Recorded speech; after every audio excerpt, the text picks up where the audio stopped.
Boa noite a todos que estão pela internet e aqui presentes.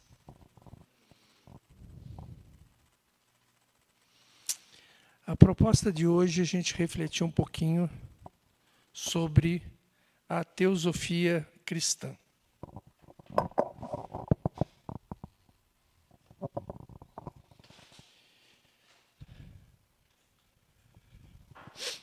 Para que a gente possa refletir sobre teosofia cristã, é importante que a gente reflita um pouco sobre os nossos conceitos de teosofia, para depois a gente poder explorar melhor a questão da teosofia cristã.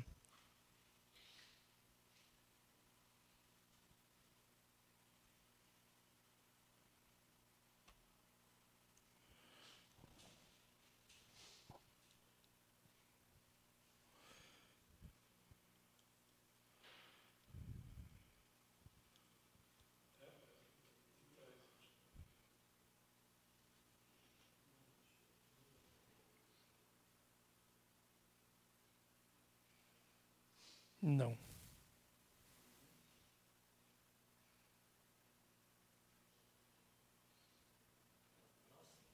É o próximo. O próximo é esse, isso. É que nós estamos projetando tanto pelo Zoom como estamos projetando pessoalmente. Então, tem duas apresentações.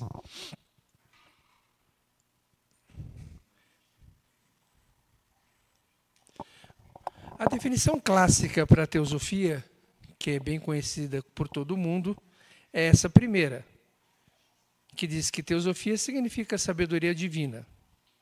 E aí é colocada normalmente como uma corrente filosófico-mística voltada à experiência direta com o divino, sem mediações dogmáticas de algum organismo institucional.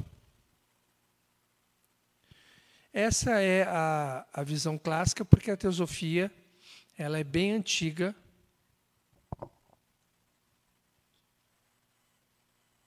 A teosofia é bem antiga, e ela vem da época dos neoplatônicos, com esse nome já, da época de Ammônio Saccas.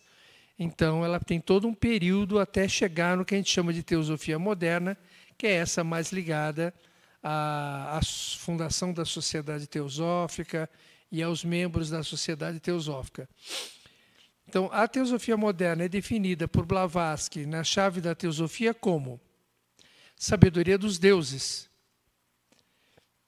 genealogia dos deuses. A palavra theos significa um deus em grego, um dos seres divinos, certamente não o Deus, como traduzido por alguns, mas sabedoria divina, aquela possuída pelos deuses. Não é, portanto, a sabedoria de Deus, segundo traduzem alguns, mas sim a sabedoria divina, a possuída pelos deuses. Assim está em A Chave da Teosofia. Só que essas duas definições deixam o conceito de teosofia muito abstrato, né? Muito difícil da gente entender. Eu prefiro essa definição de Blavatsky, que está numa revista, What Theosophy, de 1879, onde Blavatsky diz que, através da intuição superior adquirida pela teosofia, ou conhecimento de Deus, que transporta a mente do mundo da forma ao do espírito sem forma, o homem, às vezes, conseguiu em todas as épocas e em todos os países perceber coisas existentes no mundo invisível. Daí, Samadhi, Jnana Samadhi, dos ascetas hindus, o Daimonion Pote, ou iluminação espiritual dos neoplatônicos, a confabulação sideral das almas dos Rosacruzes, ou filósofos do fogo, e até mesmo o transe estático dos místicos e dos modernos mesmeritas e espíritas, são idênticos em natureza, embora diferentes em manifestação. A procura do ego divino no homem, tão frequentemente e tão erroneamente interpretado como um Deus pessoal. E aí ela continua. Mas eu gosto dessa definição, porque essa definição acaba colocando a teosofia como um sinônimo de revelação. Teosofia é o conhecimento direto da sabedoria, ou seja, sem intermediários. Muita gente confunde teosofia com o conteúdo do livro dos teósofos. A pessoa tem esse insight, ele vislumbra o mundo espiritual, ele tem contato com verdades absolutas, ele escreve aquilo que ele entendeu, o que ele viu, o que ele percebeu, publica artigos, livros, isso acaba chegando até nós, membros da Sociedade Teosófica, nós lemos e achamos que aquilo que estamos lendo ou aquilo que estamos estudando é teosofia. Aquilo não é teosofia. Aquilo é o resultado da teosofia de alguma pessoa. Ou seja, é o resultado da revelação que essa pessoa teve. É a visão que ela teve. A proposta da teosofia é que nós mesmos tenhamos esse contato. Senão a gente vai acabar se tornando especialistas na teosofia dos outros. E não vai nunca ter a própria teosofia. Como hobby, tudo bem, mas isso não leva a muita coisa.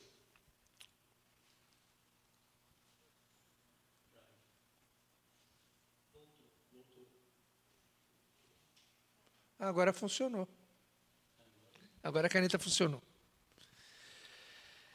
Teosofia cristã. Então agora vamos a uma definição mais objetiva. Teosofia cristã é a vivência da sabedoria divina, teosofia, segundo os princípios místicos do cristianismo, por meio de um conhecimento interior simbólico e experiencial de Deus, do Cristo e da criação. A teosofia cristã, ela une contemplação espiritual, interpretação esotérica das Escrituras, purificação interior da alma e aspiração à união com o Logos, revelado como Cristo.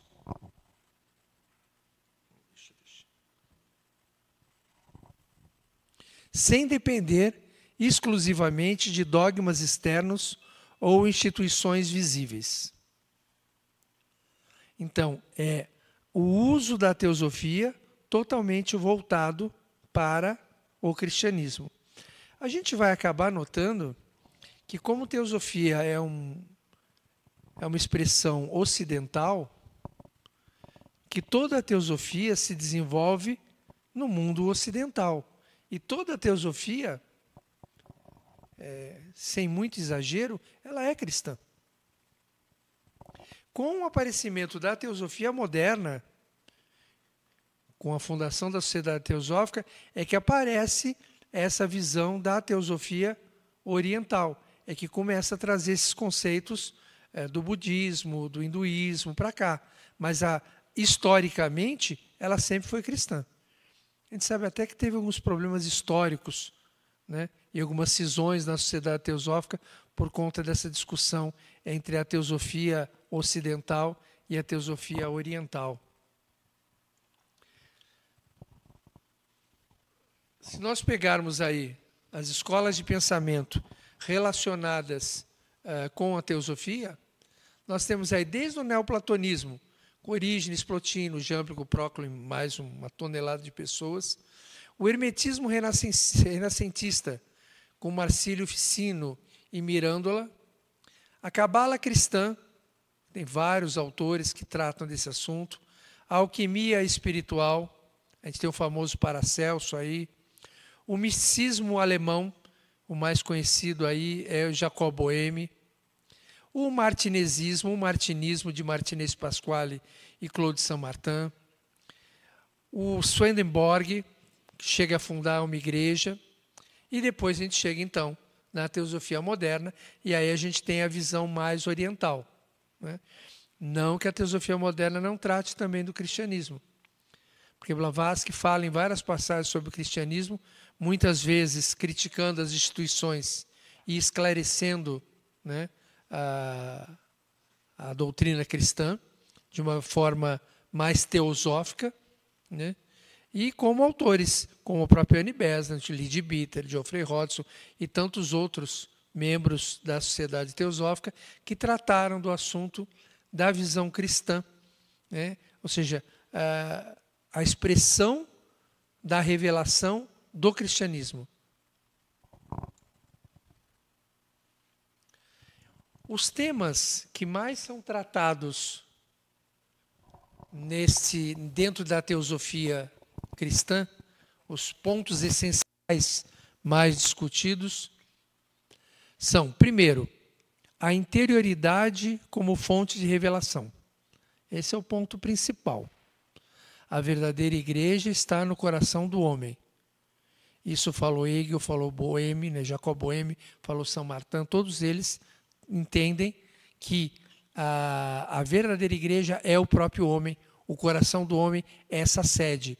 Então, a revelação que a gente procura nessa conexão com Deus não é com Deus externo, mas com algo que existe dentro de nós, né? Uma vez que nós somos feitos à imagem e semelhança de Deus, nós temos dentro de nós uma centelha da própria divindade e através dessa centelha nós podemos nos conectar com a divindade e daí então atingir essa revelação. Segundo assunto é a queda como separação da unidade original. É a história do pecado original, né? Que é lido como a perda da comunhão com o mundo espiritual. O homem tornou-se material e exterior. Então, é uma proposta de reunião. Essa questão do pecado original, ele vai levar, biblicamente, ao mito de Adão e Eva, né? Quando eles experimentam do fruto da árvore do conhecimento, e aí ele se vê homem e ela se vê mulher, eles se veem diferentes. Esse mito nos passa que no momento em que há a percepção da dualidade, perde-se o direito à unidade. Nesse momento, eles que viviam no paraíso em unidade com Deus, eles se desconectam e passam a viver dentro da dualidade. A solução do retorno, da volta a essa conexão, é a eliminação da dualidade. Porque a dualidade é que nos dá o dentro, o fora, o em cima, o embaixo, o quente, o frio. Tudo isso é ilusão em relação à percepção da unidade. Porque a unidade não é grande nem pequena. Não é alta nem é baixa. A unidade é unidade. Não existe a dualidade. Um bom desenho, uma boa imagem disso, tem os taoístas. Quando eles colocam a dualidade com yin e yang, e quando você tira o yin e yang, sobra o círculo que é o Tao, sem começo, sem fim, o infinito, a unidade. Então, a unidade é aquilo que abarca a dualidade e vai além dela, onde a dualidade se dissolve e resta só a unidade. E um dos objetivos, então, como a gente se separou, né? A gente caiu, a gente cometeu esse pecado original, nos separamos, o objetivo é esse retorno. Outra questão, a terceira questão, é a questão da emanação. Deus se revela em estágios ou emanações, como no neoplatonismo ou na Cabala. Você vê que todos eles vão colocar que de Deus, ou seja, do espírito até a matéria, de Deus até o homem, nós temos uma série de camadas. Essas camadas vão dar origem, dentro do pensamento de alguns autores da sociedade teosófica, aos planos, subplanos, corpos, subcorpos. É uma maneira de falar que existem várias camadas, desde o mais espiritual até o mais material. E dentro disso, a matéria, então, não é má. Ela é reflexo densificado do espírito. Quando eu estou falando disso, isso aí está baseado no que os autores da teosofia cristã falam.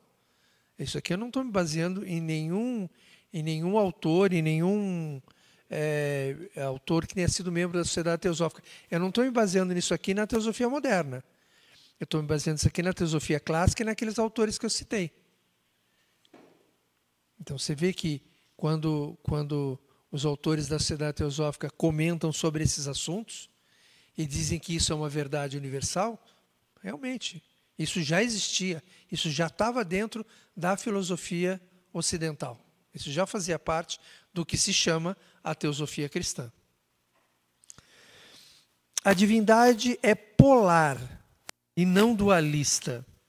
Boêmia apresenta Deus com forças opostas, ira e amor, fogo e luz, que coexistem e se equilibram. Há algumas escolas de pensamento, até cristão, que coloca, os gnósticos gostam muito disso, da matéria como ruim, como má, né? Colocam a dualidade como bem e o mal, onde o bem tem que vencer o mal. Eles não colocam como duas faces da mesma moeda. Eles colocam como se fossem duas coisas separadas. Isso, na realidade, só reforça o conceito de dualidade. E o conceito de dualidade é aquilo que nos afasta do conceito da unidade. Quanto mais a gente ficar nessa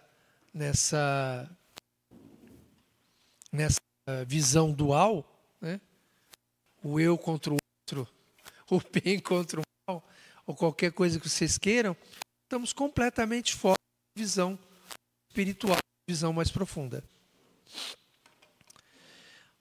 A questão 5, Cristo como arquétipo cósmico. Então, dentro da visão da teosofia cristã, Cristo não é apenas o homem Jesus, ou se preferirem, o Deus Jesus, mas é um princípio universal da redenção e reintegração da alma. Ou seja, Cristo, e isso é muito comum, né, entre os membros da sociedade teosófica, distinguirem Cristo de Jesus como sendo dois, que na realidade foram um só em Jesus. Em Jesus, Cristo e Jesus foram um só. Porque Jesus atingiu, ele manifestou a própria divindade, quando ele, através da teosofia, se tornou uno com o Pai. Ele e o Pai eram o mesmo, eram um só. Então, dizer que Jesus é Deus?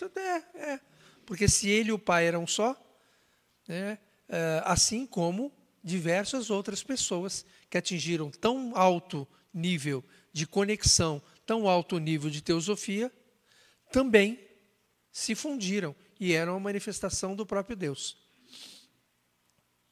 Então, essa visão de Cristo como um princípio, como algo superior, como a própria raiz que permite com que a alma se conecte a Deus. Por isso que tem inclusive a frase, né? Eu sou o caminho, a verdade e a vida. Ninguém vai ao Pai senão por mim. Ou seja, ninguém vai ao Pai senão através do caminho, da verdade e da vida contida no aspecto crístico, que é o segundo aspecto do Logos. Então, a colocação é correta. E o último, que a Bíblia é um texto iniciático. Cada passagem tem múltiplos sentidos. Tem sentido literal, tem sentido simbólico, tem sentido moral, tem sentido místico. E a leitura esotérica, ou seja, tentando enxergar por trás da letra morta, indo além do solas escritura, se aprofundando, ele é também um caminho de retorno à divindade. Então, esses temas fundamentais são temas que são encontrados no texto, nos textos de praticamente todos esses autores da teosofia cristã que nós mencionamos.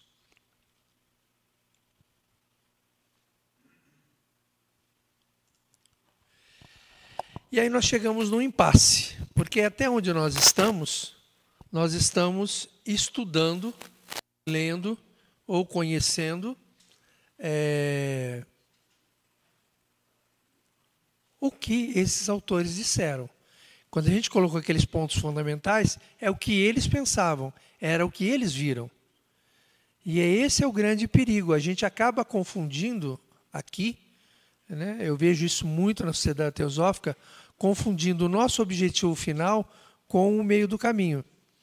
Como naquela parábola de que o barco é um conhecimento que permite que você atravesse de um lado a outro do rio. Aí a pessoa entra no barco com o objetivo de atravessar o rio. Mas a barca do conhecimento ela é tão interessante, ela é tão apaixonante, que você chega do outro lado do rio e não sai dela, você continua nela. Então, a gente deve usar esse conhecimento, esse estudo, para que a gente chegue a algum lugar. E o nosso objetivo é a teosofia. Nessa imagem aí, a gente tem a pessoa lendo, né, como se faz para nadar. Vocês podem ler todos os livros sobre natação do mundo.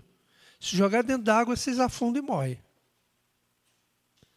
Isso não vai te salvar do afogamento. Para se salvar do afogamento, você precisa treinar natação.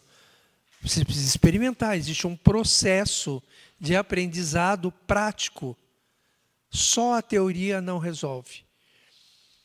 E como na sociedade teosófica a gente se reúne para estudar, né? É uma sociedade onde seus membros gostam desses assuntos, leem esses assuntos, e conforme leem e entende, ajuda e explica para os outros, e a gente passa, né, muito tempo dessa forma. Isso é ótimo, como diversão, como passatempo. Isso é ótimo para nos indicar uma direção para onde ir, mas em si não leva a lugar nenhum.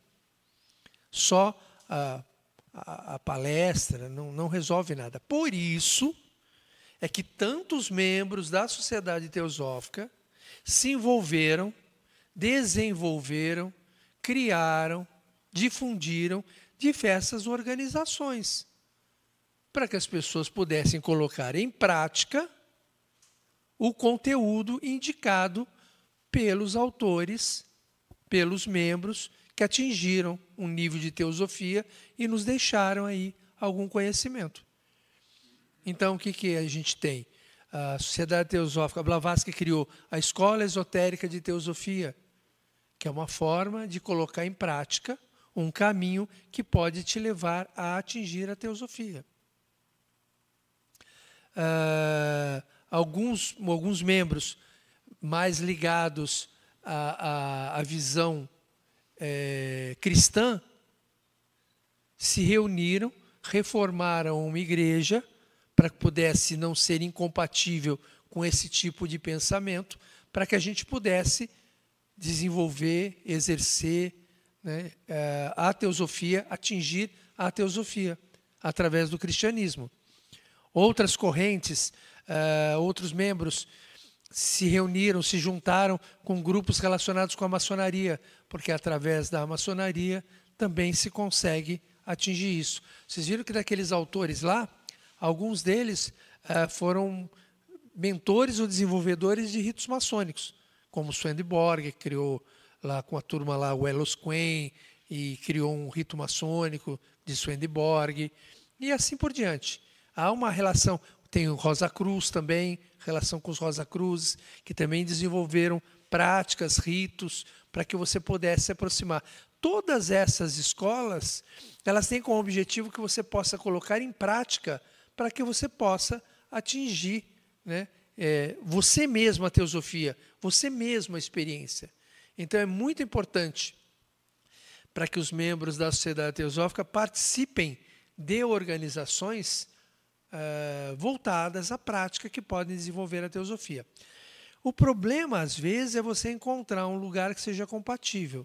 Você tem uma cabeça agora que tem uma visão mais, vou chamar de holística, é ruim essa palavra, está desgastada, né? Você tem uma visão mais holística, mais abrangente das coisas. Aí você vai para uma organização, sei lá, fica difícil dar o nome de uma organização, principalmente porque a gente está sendo gravado. Vamos dizer que a gente está falando mal de outras organizações, mas que são incompatíveis. Porque o pensamento teosófico é um pensamento não dogmático. Isso estava lá na primeira definição que a gente colocou. É livre de dogmatismo. Porque se tem dogmatismo, tem pré-conceito. Tem conceitos já definidos, que você deve aceitá-los, mesmo que você não os entenda. E a nossa ideia é desconstruir, não ter esses dogmas. Não que eles não sejam verdadeiros, mas você descobrir que eles são verdadeiros. Através da teosofia, você atingir a sua conclusão, olha, isso realmente é uma verdade. Ah, foi porque a igreja falou? Não, não, não. Eu sei que é. Eu experimentei isso. Eu sei que é verdade.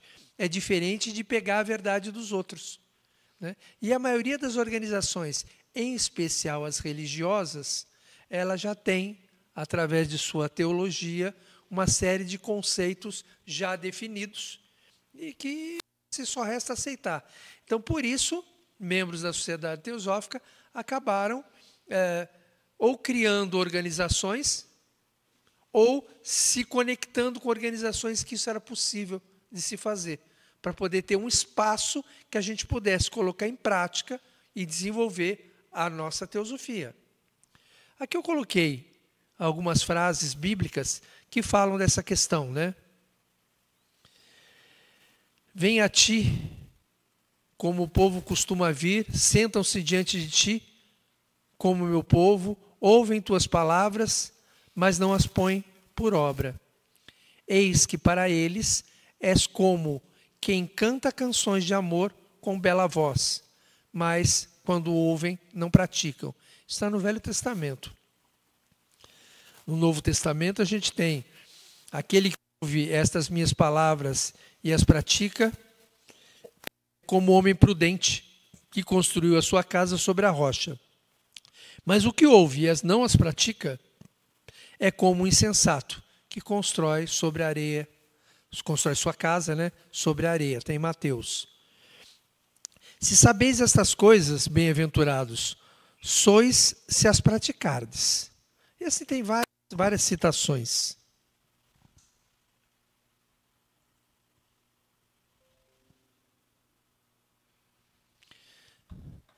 Bom, existem várias vias teosóficas.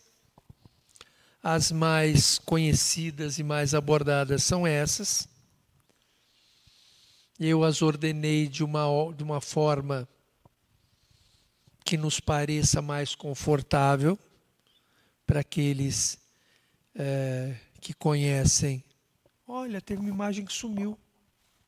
Ah, lá apareceu. Para quem está em casa, essa imagem sumiu. Deixa eu ir para frente, para trás, para ver se volta. Engraçado, uma imagem desapareceu. Aqueles que conhecem os veículos de consciência vão perceber que isso está ordenado de forma a se adequar a isso.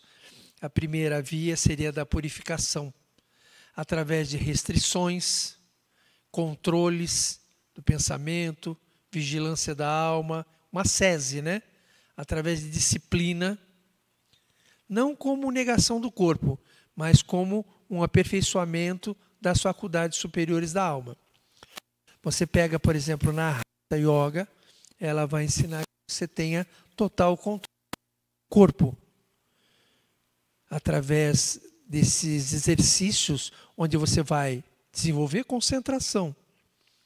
Porque não dá para fazer yoga de forma dispersa. Você tem que estar presente ali.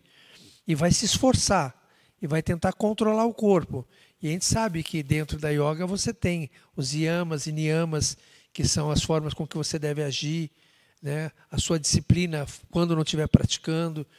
Tudo isso permite que você vá se purificando, ou seja, afastando as coisas que separam, se afastando do mundo e cada vez se conectando mais ao que sobrou, que é a própria unidade. Oração mística, oração do coração ou caminho devocional, né? Então, através de oração ou práticas de rosário, de orações diversas, também é um caminho que, através dessa conexão, como diz a Bhakti Yoga, quando alguém está apaixonado, né, só existe você e o objeto da paixão. Todo mundo deixa de existir, todo mundo perde importância. Então, quando você e o Criador forem um só, quando você for apaixonado por Deus ou louco por Deus, a ponto de que nada mais tenha valor, e você ore e tenha uma conexão direta, devocional, isso também permite que você atinja essa revelação, essa teosofia, esse samadhi, ou o nome que quiser dar. Uma outra forma proposta é leitura de obras, seja Bíblia, Zohar, Corpus Hermético, não importa, e você com chaves espirituais tentando compreender. Saint-Martin chamou isso de ciência do homem interior, onde você vai meditando e pensando naqueles textos e fazendo as conexões. Isso através do desenvolvimento de uma faculdade intelectual apurada. Isso é muito comum, muito forte entre os judeus, né, que estudam a Cabala. Você vê que eles passam, às vezes, nas escolas de formação, com perguntas e respostas, e toda vez que você dá a resposta, a gente faz uma outra pergunta, de forma que você compreenda tudo de todos os ângulos possíveis, que você tenha a maior profundidade possível no conhecimento. Né? É um aprofundar realmente, não é superficial. Isso te dá um poder de pensamento, um poder de discernimento que te aproxima dessa realização espiritual. A última que está aqui, a contemplação ou meditação. Por exemplo, no misticismo cristão é muito comum a meditação. Isso é algo bem recorrente, tanto em Boêmia, quanto Saint-Martin, quanto Swedenborg. Contemplar símbolos, estruturas, arquétipos. Jacob Boêmio faz vários desenhos para que sejam contemplados, para que através dessa conexão, né, estética, essa conexão sintética, você consiga se conectar com arquétipos e, através desses arquétipos, poder acessar essa sabedoria divina interior ou sofia. Então, isso são 4 opções aí de vias teosóficas que eu coloquei, que estão intimamente ligadas à ação, à devoção, né? Se preferirem, a Karma Yoga, a Bhakti Yoga, a Jnana Yoga, a Raja Yoga, né? Está mais ou menos relacionado com isso. Isso são possibilidades, não são as únicas, mas são possibilidades.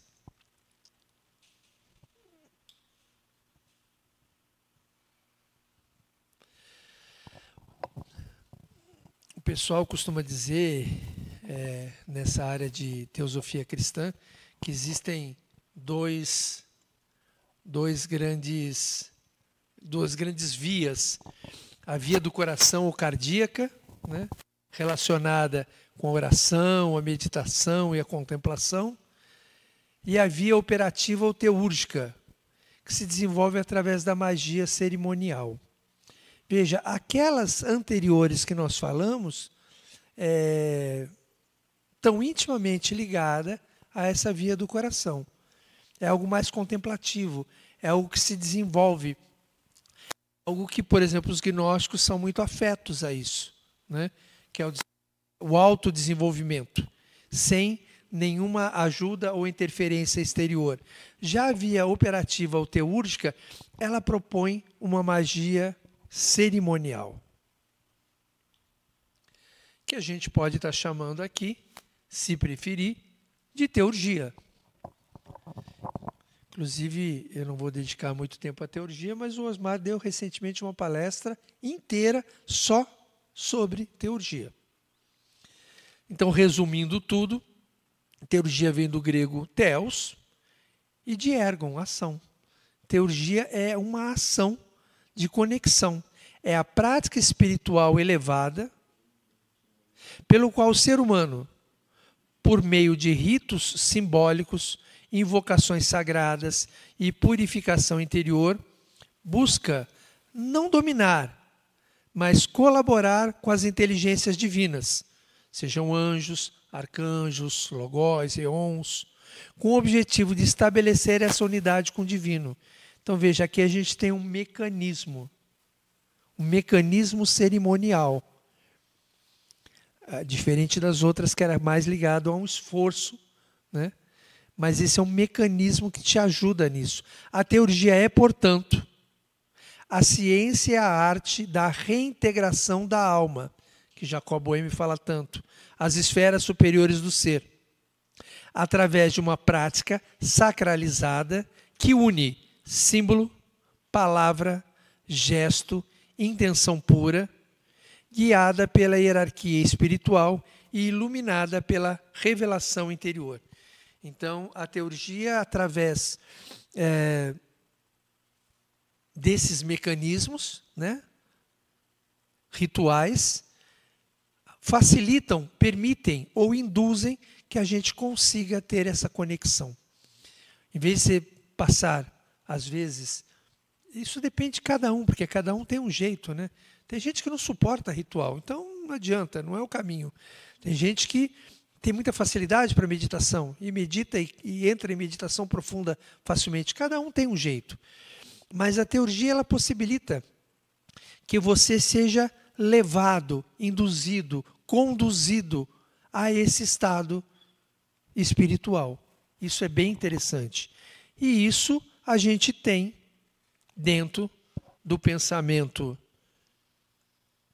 cristão, através de uma coisa que a gente chama de Igreja Católica, nós temos os sacramentos, que cumprem todas aquelas etapas de movimento, símbolo, gesto, cumpre todas essas etapas, porque os sacramentos são um sinal externo e visível de uma graça interior e espiritual dada a nós, conferida pelo próprio Cristo, como um meio pelo qual recebemos a mesma, e uma garantia para assegurar-nos disso. Quando a gente diz que ela é conferida pelo Cristo, normalmente as pessoas dizem que os sacramentos foram instituídos pelo próprio Cristo. De certa forma, sim, porque é Cristo quem concede essa conexão, seja através do batismo, da Eucaristia, da confirmação ou crisma, da penitência ou reconciliação, matrimônio, unção, ordem. Cada um desses sacramentos tem todos esses aspectos teúrgicos. Tem os elementos que são fundamentais para que o sacramento se torne efetivo.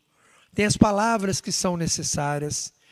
Tem a postura mental que precisa ter em cada um desses sacramentos. Tem os gestos. E, às vezes, como você pega um dos mais complexos de todos aí, que é a Eucaristia, ela tem um processo desde o início da missa até a hora da comunhão, são uma série de passos e etapas que vão criando harmonias e conduzindo. No começo da missa, por exemplo, você tem normalmente os ritos de confissão e absolvição, que são ritos que trazem tranquilidade e harmonia aos veículos mais próximos do físico. Depois você tem uma parte de cantos e louvores, que te leva a um estado de devoção e faz com que você supere esse corpo emocional. Depois tem a parte das leituras. Na parte das leituras se faz uma reflexão e se alinha o pensamento com tudo isso. E você vai caminhando, veículo a veículo. Você vai ajustando todos os veículos, até que chega o ápice, o auge, onde você tem a transubstanciação e você tem ali na partícula eucarística o próprio segundo aspecto do Logos, o próprio Cristo manifestado, a energia crística presente na comunhão. Então, através de um processo simples e muito bem elaborado, faz com que a pessoa saia do mundo exterior, entra na igreja, passa por um processo e atinge um estado que muitos, a grande maioria, consegue ter a percepção dessa unidade. Porque quando você comunga, você sente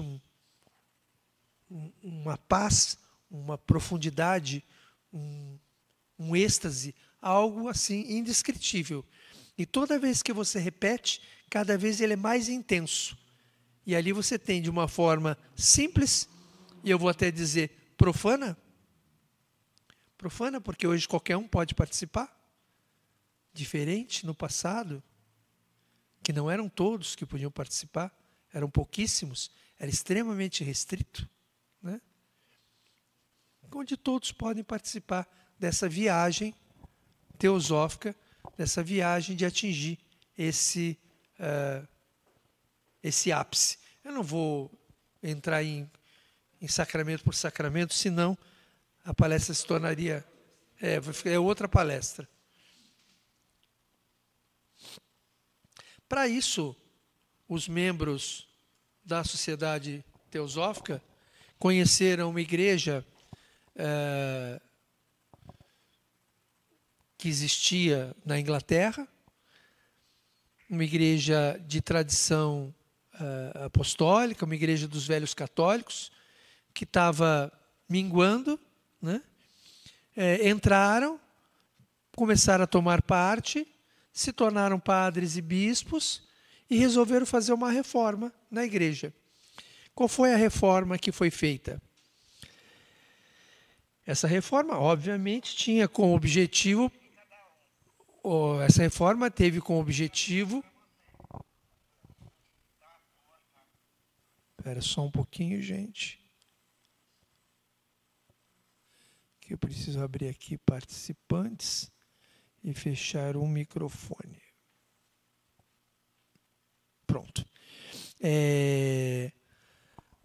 Se discutiu muito nesse conclave agora, que teve, né, no Vaticano, na Igreja Católica Apostólica Romana, se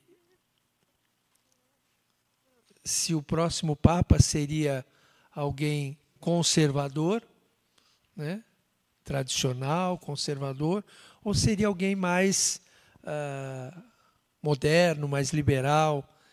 E essa era a grande discussão. Os conservadores, eles têm duas características, que é a liturgia muito bem feita, muito aprimorada, uma teologia espetacular, mas o pensamento extremamente teológico e dogmático. A corrente mais liberal, mais moderna, ela é muito mais próximo do pensamento livre, do pensamento liberal. Ela é mais permissiva para as modernidades, mas, ao mesmo tempo, não costumam dar muito valor à liturgia. E a gente vê grandes aberrações litúrgicas feitas pelos liberais, que são muito criticados pelos conservadores. Em especial, as propostas e avançadas após o Concílio Vaticano II. Né? Isso é uma discussão interna da Igreja Romana, não temos nada a ver com isso. Mas o que eles fizeram aqui, quando eles entraram nessa igreja velho-católica? Eles mantiveram toda a teologia tradicional, toda a liturgia antiga, toda a forma antiga de se conceder os sacramentos e, ao mesmo tempo, uma não obrigatoriedade na crença dos dogmas e a proposta de uma teosofia, onde, através dos sacramentos, você pode ter acesso à teosofia. Então, a teologia perde o valor e ganha valor o quê? A teosofia. Quando a gente está falando de teosofia, a gente está falando desse contato direto, que é possível através dos sacramentos. Então, a Igreja Católica Liberal é uma comunidade de clérigos e fiéis que foi fundada com este nome em 1916, que tem sucessão apostólica válida e reconhecida e deriva-se da Igreja Velho-Católica da Holanda, porque foi a Igreja Velho-Católica da Holanda que deu sucessão apostólica para a Igreja Velho-Católica da Inglaterra, da onde sai então, a Igreja Católica Liberal. Qual é a crença dela? Ela crê que Deus é amor, poder, verdade e luz, que a existência da Igreja justifica-se apenas para promover o trabalho de seu mestre, o Cristo. A Igreja só existe para isso, para desenvolver o trabalho do Cristo. Ela não é uma obediência da sé romana, nem é romana, nem é protestante, é autônoma e autogovernada. Ela reconhece a existência da sabedoria divina, a teosofia, a pré-existência da alma e sua evolução por meio de manifestações cíclicas no mundo, regidas pela lei de harmonia e justiça divinas. Ela ministra os sacramentos cristãos por meio de elaborada ritualística, plena de profundo misticismo, não impõe qualquer dogma, mas sim reconhece a liberdade intelectual e respeito pela consciência individual na busca do autoconhecimento e iluminação. O que une os católicos liberais não é uma crença comum, não é um conjunto de dogmas, não é uma teologia imposta, né? Nenhum conjunto de interpretações teológicas, mas o que une os católicos liberais é a aderência livre e amorosa aos ritos estabelecidos pelo Cristo. Então, a Igreja Católica Liberal é uma forma de prática, né, que pode conduzir ao que a gente está chamando aqui de teosofia cristã.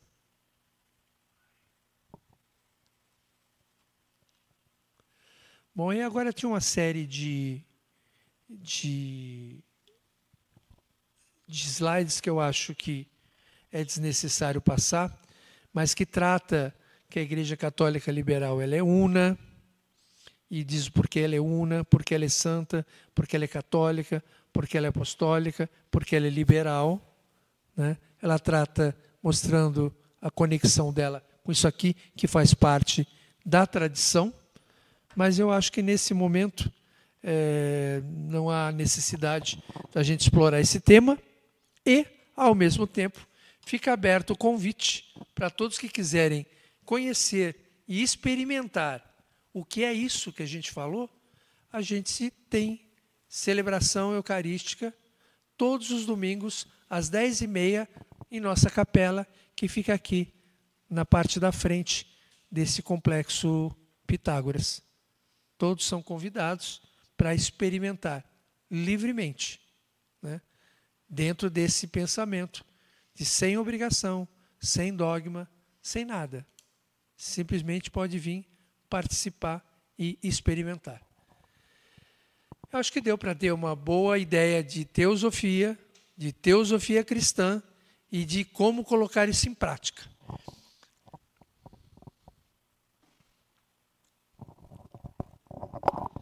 Agora a gente pode abrir, então, para perguntas. Deixa eu abrir aqui para as pessoas que estão aqui. A gente tem 4 pessoas online e mais 1, 2, 3, 4, 5, 6, 7, 8, 9 presenciais aqui. Alguém tem alguma pergunta?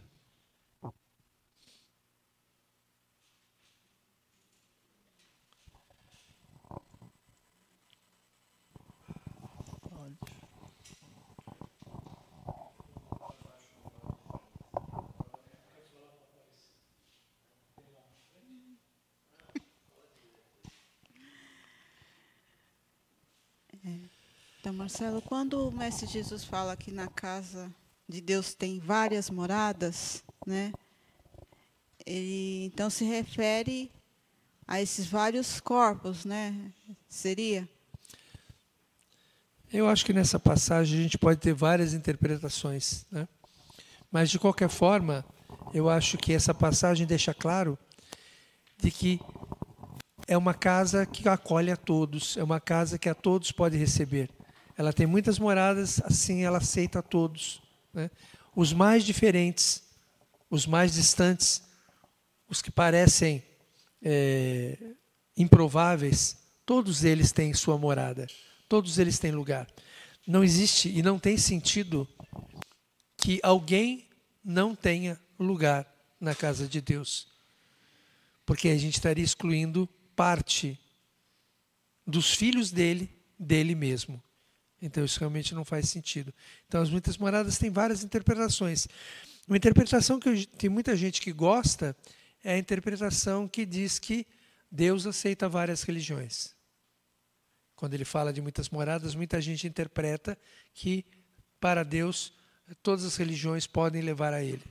Essa é uma outra interpretação também bastante utilizada.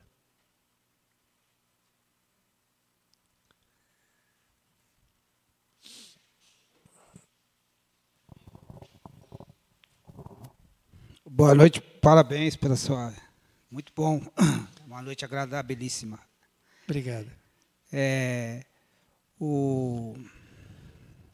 A teologia, ela fala de Deus, Deus e o homem e Deus, certo?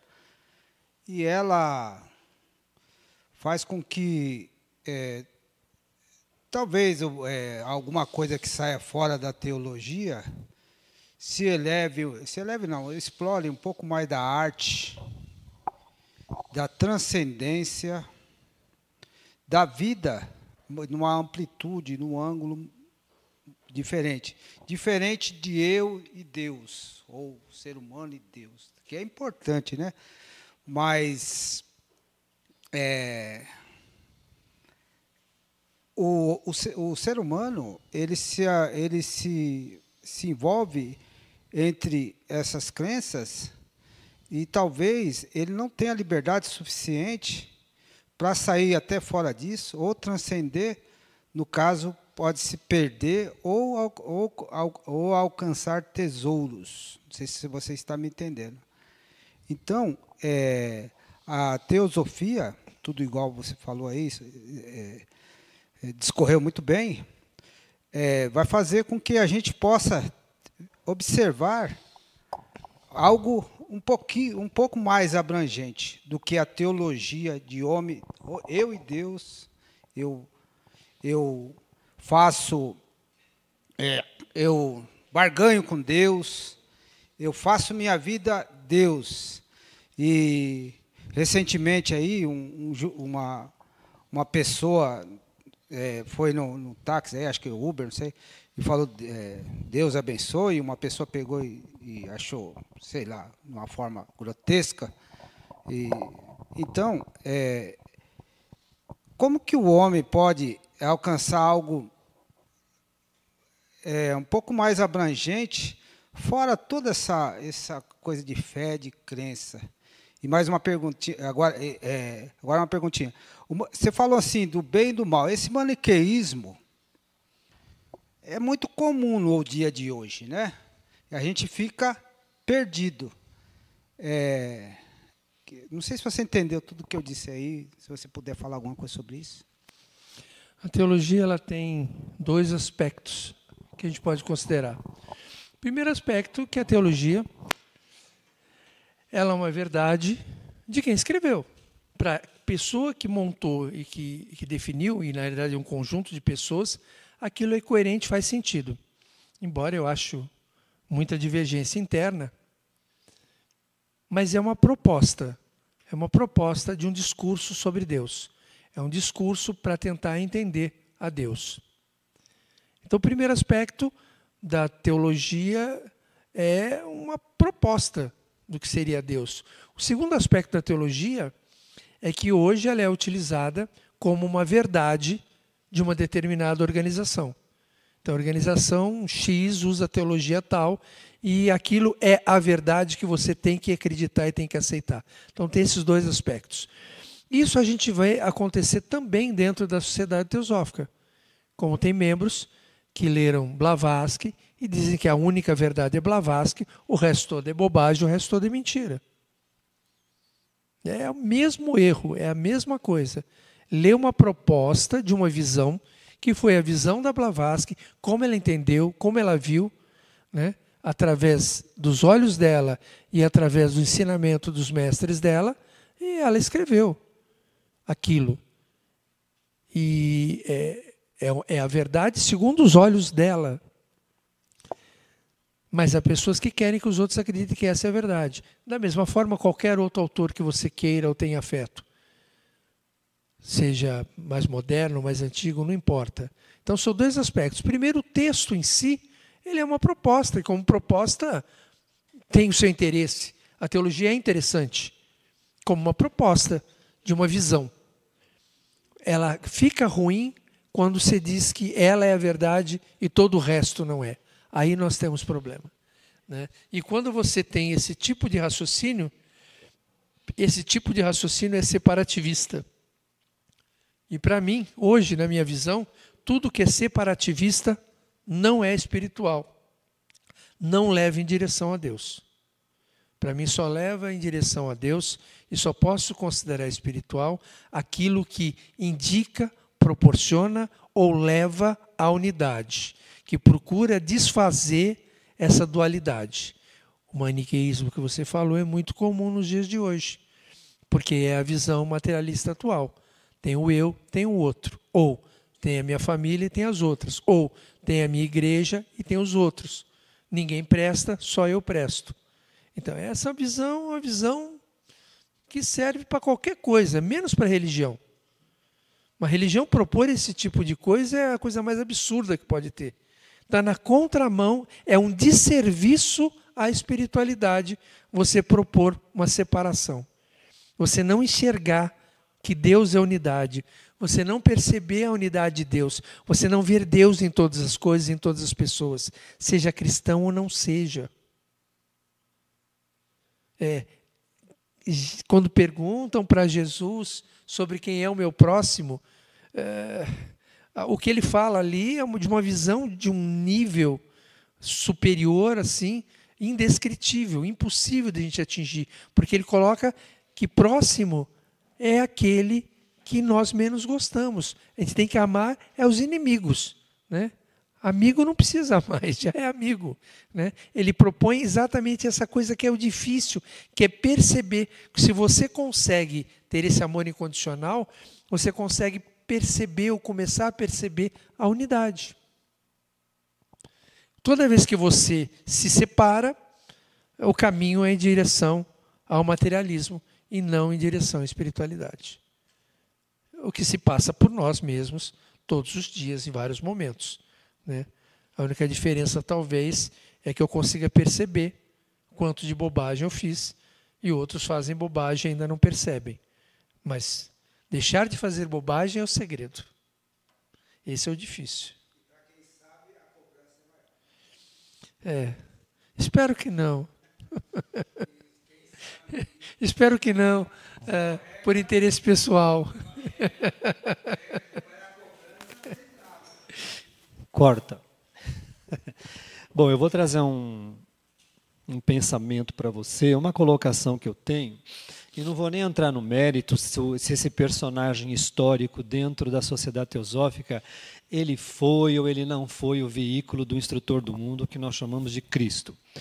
Mas alguns teosofistas creem nisso, tanto é que existem os seguidores do Krishnamurti, nós estamos falando então deste personagem histórico dentro da sociedade teosófica, né?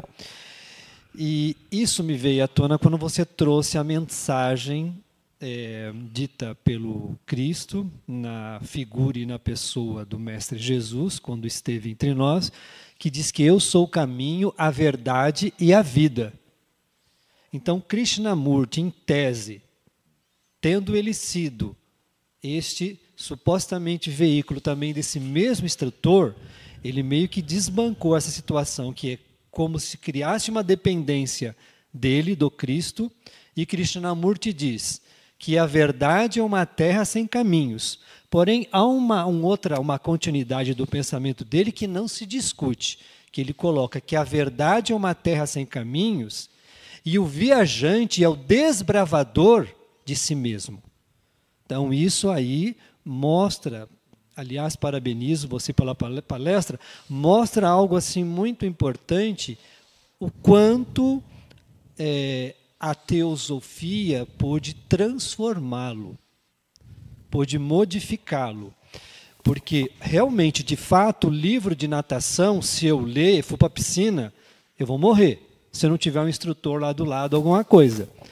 Mas, querendo ou não, toda a literatura dentro que foi trazida para dentro dessa instituição Sociedade Teosófica e outras literaturas que já existiram muito antes da própria sociedade, elas provocam transformações nas pessoas, mesmo sendo as pessoas serem definitivamente praticantes. É difícil daquele que lê uma Bíblia ao pé da letra. Eu não sei se o meu pensamento está ficando muito grande, mas acho que você está conseguindo acompanhar a polêmica que eu estou trazendo para você. Você entendeu, né? Por favor. Eu acho que a leitura, o contato com o conteúdo teosófico, ele sempre vai instigar, vai nos criar curiosidades, vai nos induzir a procurar a prática. O que eu quis dizer é que só a palestra não leva a lugar nenhum, não salva, vai morrer afogado. Mas, sem ter lido, talvez você não soubesse nem aonde procurar. Então, assim, abre o caminho. Eu acho que a Sociedade Teosófica é uma grande porta que te leva para diversos caminhos. Quanto a Krishnamurti, e aí algumas pessoas talvez vão ficar chateadas comigo, eu acho que nós temos grandes autores teosóficos de um nível intelectual altíssimo, de um discernimento sobre o lado oculto do mundo e das coisas muito grande, como a própria Blavatsky, Annie Besant, Leadbeater, que descrevem de uma forma assim ímpar todos esses mistérios. Mas a única pessoa que eu sinto de altíssimo nível espiritual é o Krishnamurti. Nenhum dos outros eu acho que teve. Ou se teve eu não percebi, talvez a minha percepção seja ruim, mas eu não consigo perceber essa profundidade de sabedoria. Não estou falando de corpos, subcorpos, planetas e rondas, estou falando de profundidade espiritual. Em todas as falas de Krishnamurti é algo que, se ele não manifestava o próprio segundo aspecto do Logos, se não era Budi puro falando através dele, se não era uma clareza espiritual incomensurável, eu não sei o que seria. Né? Por isso eu posso dizer que, dentro da minha pequenez, que ele foi sim o veículo do Cristo. Não do Jesus Cristo do cristianismo, não. Eu estou falando dessa energia do segundo aspecto do Logos. É de um nível que eu, sinceramente, não vi nos outros. E os textos que ele coloca, as pessoas às vezes leem, não entendem porque é difícil entender. É de uma profundidade e de uma abstração muito grande. Né? Eu levei alguns anos para... As transcrições das palestras dele. No começo é difícil até você conseguir penetrar e conseguir entender o que ele está dizendo. Quando ele diz que a verdade é uma terra sem caminhos, é porque não existe um caminho que vai te levar à verdade. Não é a escola A, a escola B, a escola C, coisa que ele foi muito contra, que foi a criação de instituições como veículo de uma verdade.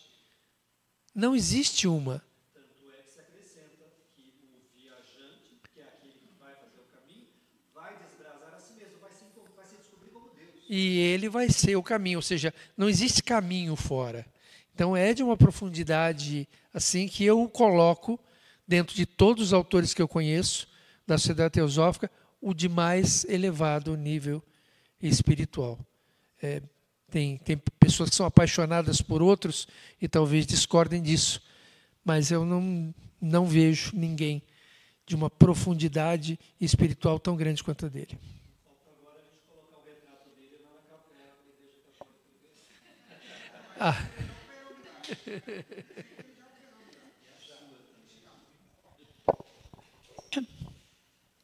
Queria lançar uma questão que é a seguinte. Nos primórdios do cristianismo, houve um famoso concílio, o famoso concílio de Constantinopla, se não me falha a memória, 554 depois de Cristo, quando ainda não havia se dividido o cristianismo oriental e ocidental, romano e tal. Lá,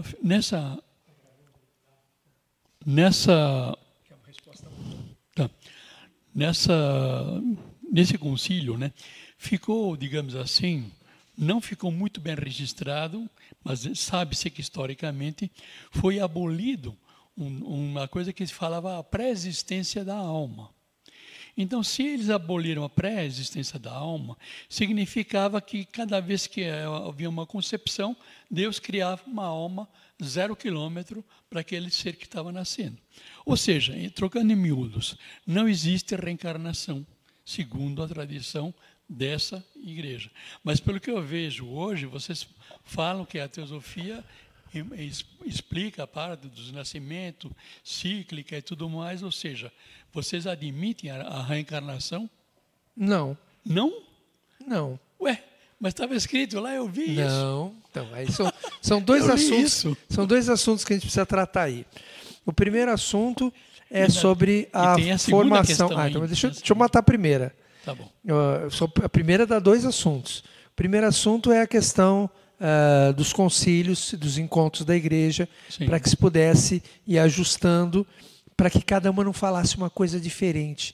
Eu até entendo a questão da teologia, eu até entendo a questão do fundamentalismo dogmático, porque você imagina, com a quantidade de igrejas que tem, com a quantidade de sacerdotes que tem, cada um falando uma coisa diferente, então tinha que criar alguns parâmetros. Isso era necessário e eles o faziam de acordo com o entendimento que eles tinham.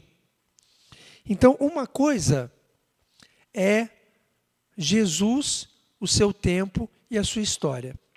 Outra coisa é a formação da igreja, que ela é composta da influência da própria existência de Jesus e tudo que estava no entorno dele, os apóstolos e as histórias e a formação dos evangelhos e a influência das pessoas que vieram depois.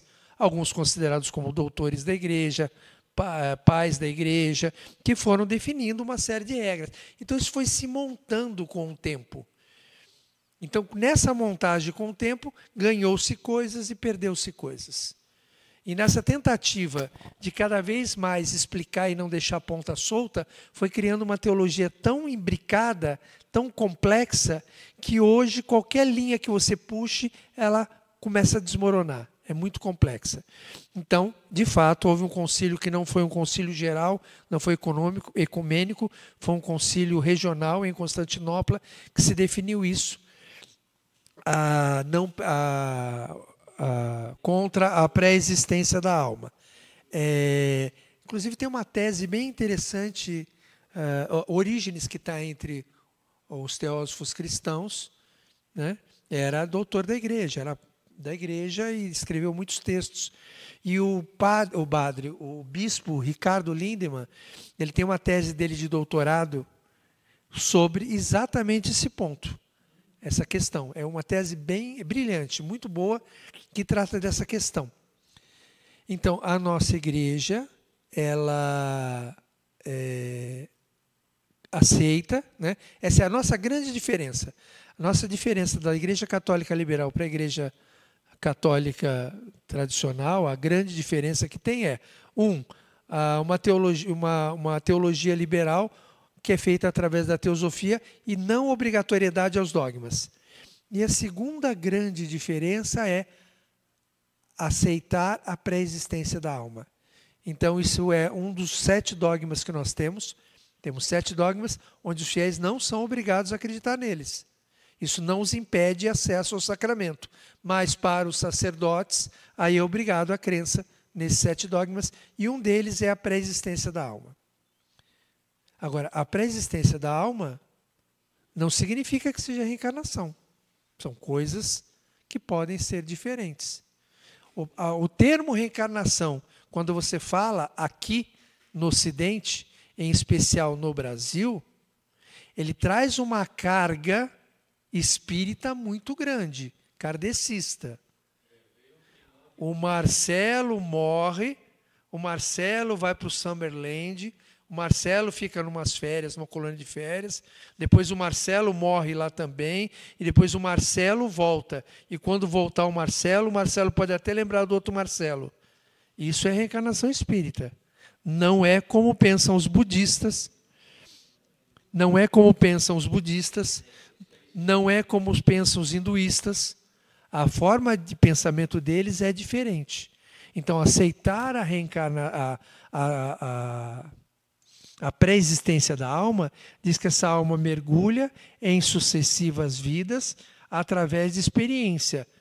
Isso é uma forma de enxergar que não é necessariamente reencarnação. Eu não gosto da palavra reencarnação porque ela traz uma carga egóica muito grande, uma carga de continuidade do ego. E não há continuidade do ego. Tudo que eu tenho, que vocês estão vendo, que vocês conhecem, morre comigo e desaparece. O que fica são algumas experiências, algumas posturas de vida, alguns olhares, a janela da alma, que são captados e que perduram. Mas todos os detalhes, eu fui rei, eu fui escravo, todas essas bobagens não necessariamente comportam. Então, a gente aceita sim a preexistência da alma, mas nós não a explicamos. Então, você pode entender que é reencarnação, de acordo com o seu entendimento, e nós não vamos brigar por causa disso. Dessa forma, não. A gente não vai discutir o que é reencarnação, como ela funciona, como ela é, porque aí é dogmatismo. Mas nós entendemos que a alma existe antes da concepção. Quando há concepção, é designada ou definida ou mandada uma alma que já existia. E que já existia desde a criação. E não foi criada naquele momento. Isso é uma grande diferença teológica que nós temos.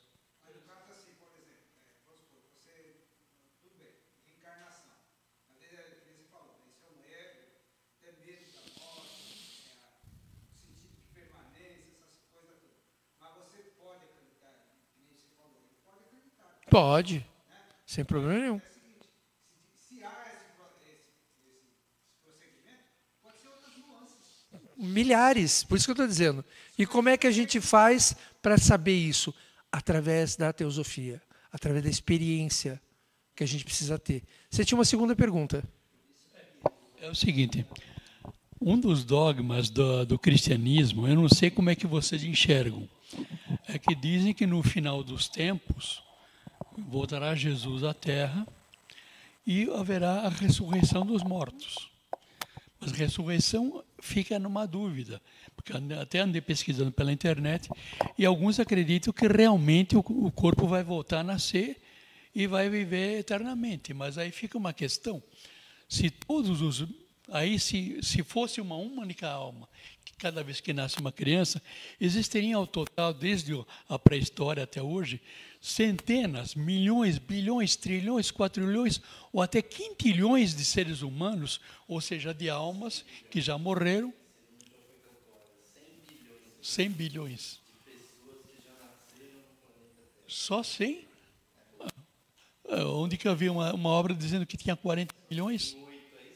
Não, 8 assim, mas os outros... Bilhões. Bilhões. Eu sei, bilhões, Claro, eu sei. Mas aí como é que fica esse de caso? Vocês acreditam na ressurreição ou essa ressurreição é uma coisa, digamos assim, gloriosa, que a alma se liberta e finalmente vai para o céu, sei lá. Como é que vocês veem isso? Não temos teologia, portanto não temos uma verdade pré-estabelecida pelo assunto. Eu tenho a minha visão sobre o assunto, talvez o Ismael tenha a dele, talvez o Osmar tenha a dele, e pode ser que sejam todas diferentes, né? Não temos isso. Mas eu gosto muito da piada que o Dom Ricardo costumava contar, não é isso? Era o pai dele? Que como quando você morre, vira pó, esse pó são moléculas que vão ocupar outros corpos, não é isso? Essa é do Ricardo. Que aí então quando você ressuscitar em corpo, talvez um pedaço do seu nariz tenha sido o braço do outro e a orelha de um outro. E aí, alguém vai ficar sem braço, sem orelha? Como é que vai fazer aí desse jeito? Então, o problema dessas visões mais literais é que traz esses problemas, essas confusões, né? O conceito de ressurreição, para mim, no meu modo de ver, é o conceito de teosofia, é o conceito de samadhi. Ressurreição dos mortos é porque hoje nós estamos mortos. Nós somos mortos e achamos que estamos vivos. A verdadeira vida é a vida eterna e espiritual. E aí, quando chegar no final dos dias de cada um poderá atingir isso.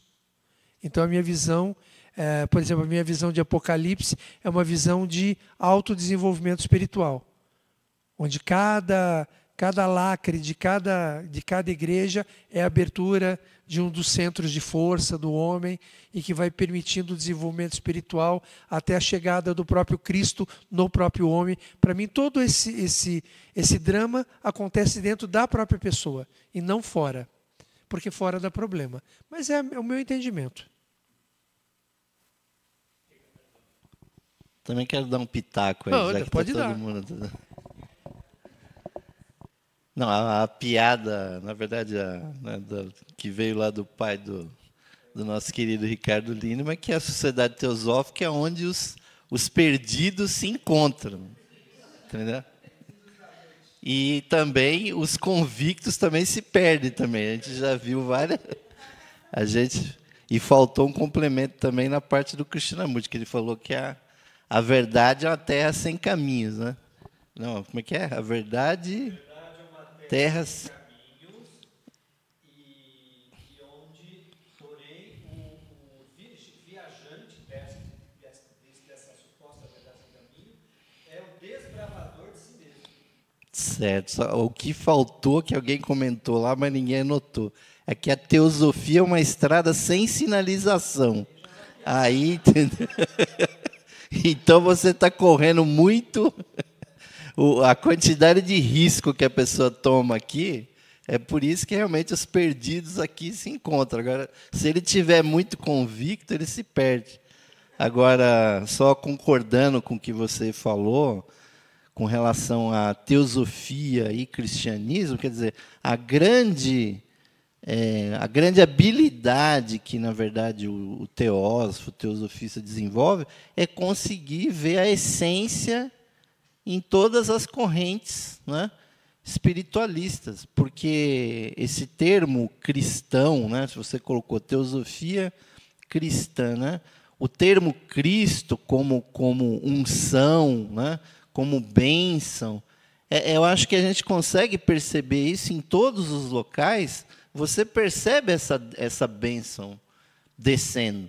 Pode ser numa boa aula, numa escola, pode ser num concerto musical, numa peça de teatro, ou pode ser numa função religiosa, quer seja cristã, na Umbanda, no Candomblé, ou numa reunião maçônica, Rosa Cruz, né? Mesmo até nas teosóficas também, né? Por exemplo, você citou a espiritualidade do Krishnamurti, ele esteve no Rio de Janeiro, no Teatro Municipal do Rio de Janeiro lotado, e dizem que a plateia ficou assim tão muda que ninguém nunca tinha visto uma plateia brasileira tão muda, né? Porque o Krishnamurti teve acho que a má experiência de ir no primeiro restaurante vegetariano do Brasil, que foi fundado por um teosofista, que por acaso era o Padre Aleixo, né? E ele entrou no meio do almoço, estava lá todos os brasileiros rindo assim à vontade, né? Comendo e rindo, né? Esse é o almoço brasileiro, né? E aí o Krishnamurti olhou para o intérprete e falou assim: mas esses brasileiros riem tanto do quê? Ou seja, então o brasileiro ele já tem um desprendimento assim, né? Que os indianos são meio distímicos assim, né? Eles não veem muita graça assim, muita coisa assim à toa, que nem a gente, né? A gente vê um papagaio andando numa mesa e já começa a dar gargalhada, né? Então, ou seja, né? Essa experiência espiritual, acho que a grande motivação da sociedade teosófica é você realmente, com esses conhecimentos, você perceber que todo mundo está buscando, né? E que todo mundo tem acesso a isso conforme a sua dedicação, né? Sabemos que o Krishnamurti não era muito... as ideias dele, ele falava que o esforço de espiritualizar, na verdade, era um contrassenso, que tinha que ser uma coisa natural. Mas tudo que você colocou, os esforços que os teósofos fizeram para praticar a teosofia, está dentro dos temperamentos das pessoas, né? A Blavatsky desenvolvendo uma escola de meditação, que ela chamou de escola esotérica, o Leadbeater Annie Besant com uma movimentação maçônica. Acho que faz tempo que ninguém dá uma palestra sobre os 7 temperamentos, né? Não, acho que de vez em quando tem essa palestra aqui, né? Não tem, não, aqui na Loja Liberdade, uma palestra dos os 7 temperamentos, 7 raios, 7 temperamentos. Ah, tá. Mas isso aqui... o Carlos Conde costuma falar disso aí. Que é um tema bem interessante. Se bem que ele põe dentro do número 7, né? Então ele fala 7 cores, 7 raios, 7 temperamentos. É uma chave. Mas o que eu queria dizer é isso. Agora, a teosofia, não podemos cair naquilo que você colocou, né? Confundir, é a mesma coisa de quem confunde farinha, padeiro e padaria. Ou seja, teosofia é tudo o que você colocou. É uma sabedoria divina, né? Agora, se tem um padeiro que pega aquela matéria-prima e faz um bolo assim, assado, escreve um livro de culinária, isso não é a experiência direta daquela coisa. Então, é a experiência dele. É a experiência dele. Então, que dá resultado, inclusive. Cada um de nós, inclusive na própria igreja, deve ser incentivado uma busca mística que a pessoa realmente atinja uma experiência de ascese, né? Que eu acredito que os sacramentos têm como objetivo essa proposta, em especial a Eucaristia. Sim. É te conduzir a um estado de consciência de forma que você consiga essa conexão. Claro, porque envolve aquilo que você colocou, a teurgia, já até deixei à disposição aqui do Roberto, que a palestra de teurgia está pronta, é só programar, se bem que eu já vou dar uma outra aí sobre inteligência artificial e outras coisas aqui, mas depois, se ele quiser programar a palestra sobre teurgia, que é a prática disso tudo que você falou, né?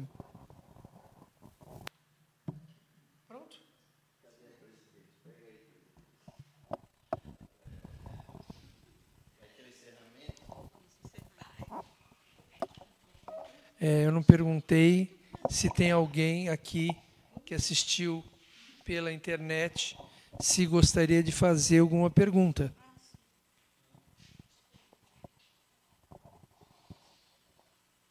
Tem a Adriele, a Irma, a Odete, o Sandro.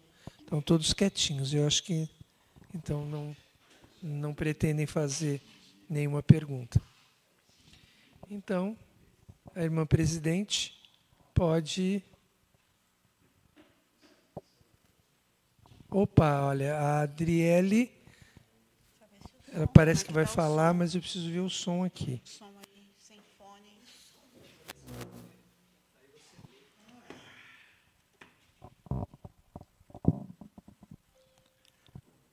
Tenta falar, Adriele, para ver se eu escuto. Desmuta o microfone. Agora desmutou.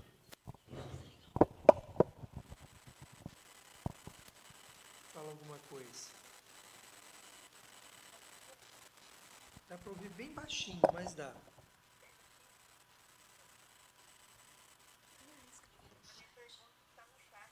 Ah, tá no chat, ótimo. Então deixa eu olhar lá. Peraí, mais fácil.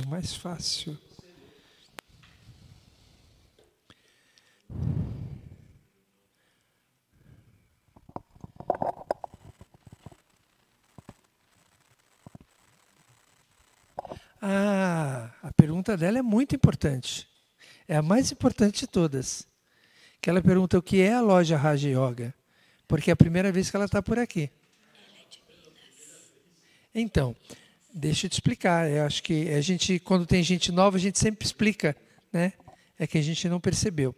A loja Raja Yoga é uma loja que faz parte de uma sociedade chamada Sociedade Teosófica. A Sociedade Teosófica é uma sociedade que tem no mundo todo. Foi fundada em 1875 em Nova York. Hoje tem sede na Índia.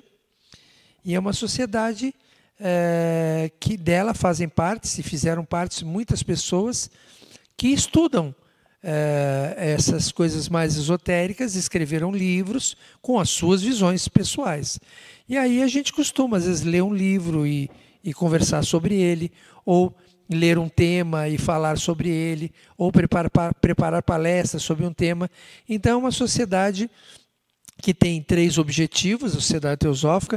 O primeiro objetivo é a formação de uma fraternidade sem distinção de raça, credo, cor, sexo, tal, formação de uma fraternidade. O segundo objetivo é o estudo comparado de ciência, religião e filosofia, né, de forma livre, sem preferências. E o terceiro objetivo é o estudo dos poderes latentes do homem e da natureza. Ou seja, o lado oculto do homem e o lado oculto da natureza. Esses são os objetivos da Sociedade Teosófica. A Sociedade Teosófica ela tem grupos. Esses grupos são chamados loja. Então, tem diversos grupos pelo Brasil que se reúnem tanto presencialmente quanto virtualmente, e às vezes os dois, como aqui hoje, quem está fazendo presencial e virtual, né? E assim, uma coisa que aflige muito as pessoas que começam a participar, eles dizem, pô, mas isso não tem começo, meio e fim? Não, não tem começo, meio e fim. Não é uma escola de teosofia, é uma sociedade. Então, cada semana tem palestras das mais diversas. Cristã, budista, hinduísta, sei lá, dos mais diversos tipos, cientista. Cada vez é um tema diferente. E a pessoa, nesse tema, ela propõe o que ela estudou, o que ela entendeu sobre um determinado assunto. Às vezes é mais interessante, às vezes menos interessante, conforme o interesse de cada um, né? Conforme cada um gosta, aquele tema vai ser mais interessante ou menos. E é isso, né? Como já definiram aqui hoje, através de uma piada, né? Que diz que a Sociedade Teosófica é um lugar onde os perdidos se encontram. É verdade. Quem está perdido é que se encontra. Mas aqueles muito convictos se perdem. Porque como a gente trata de tudo quanto é tipo de assunto, dos mais diversos possíveis, então a ideia é não dogmática, né? E aí os membros pertencem também a outros grupos. Então, se tem membros da Sociedade Teosófica que fazem parte da Escola Esotérica de Teosofia, ou da Maçonaria, ou da Igreja Católica Liberal, assim, e às vezes a gente fala um pouco sobre esses assuntos. Então, eu aproveitei o assunto Teosofia Cristã para poder falar um pouquinho da Igreja Católica Liberal, que a gente tem em São Paulo e tem em outras cidades do Brasil também. É isso. Então, isso é a loja Raja Yoga. É uma loja, acho que o nome melhor, correto, completo, é Loja Teosófica Raja Yoga. Esse é o nome completo. Uma loja que é membro da Sociedade Teosófica. Para fazer parte da loja, você pode fazer parte como simpatizante e assistir, como quase todas as lojas. Você descobre quando tem reunião e a partir daí você pode participar e pronto, e acabou. E também pode participar, além de como simpatizante, como membro da Sociedade Teosófica. Que você paga uma anuidade para ajudar, né? Mas para ajudar a causa teosófica, e aí recebe algumas publicações da sociedade. É isso. Espero ter respondido aí as suas dúvidas. Ela perguntou se os evangelhos apócrifos são estudados na Igreja Católica Liberal. Sim, são evangelhos que são utilizados. Tem alguns padres, inclusive, que gostam muito dos evangelhos apócrifos e da literatura toda apócrifa, e lê e estuda. Mas veja, a Igreja Católica Liberal ela não tem um objetivo de estudo, né? Ela não tem uma teologia. embora a gente leia os evangelhos e quem está fazendo a missa interpreta de acordo com o seu entendimento. O grande objetivo dela não é o estudo, e sim a vivência da teosofia através dos sacramentos. Mas sim, temos grupos de estudos e muitas vezes a gente estuda sim. Tem muita gente que gosta, inclusive, bastante. Tá certo? Então é isso? Excelente. Gratidão, irmão.